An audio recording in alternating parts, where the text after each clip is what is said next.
Talk to us about glucose spikes and why are people measuring their glucose levels? What does that show us? Yeah. And what are we trying to get our glucose to map at? So when we eat a meal or food that contains a lot of glucose, so for example, a chocolate cake is a good option, a good example, or a plate of pasta or anything else that's starchy or sweet, when we deliver that glucose very quickly to our body, we experience what's called a glucose spike, which means just a rapid increase in how much glucose is in your body.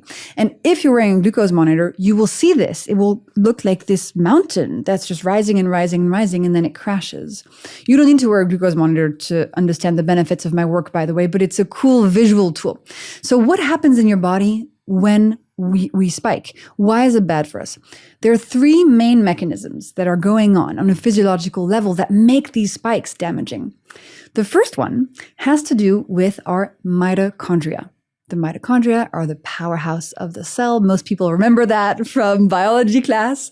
So your mitochondria are these little factories inside your cells that are responsible for turning glucose molecules into energy. Okay? They're incredibly important.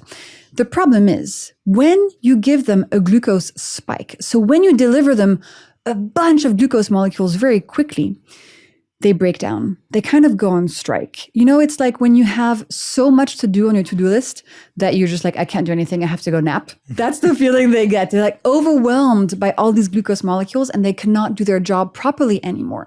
And so what happens, you feel this as fatigue. So you keep eating this sugar and these carbs, but you're exhausted. You wake up in the morning, you're tired. Going to the grocery store is exhausting. Playing with your kids is draining. Your mitochondria are not functioning properly anymore. And that's why one of the main symptoms of having glucose spikes, which most of us have, is this sense of chronic fatigue. Now, the second thing that happens in our body when we spike has to do with cooking.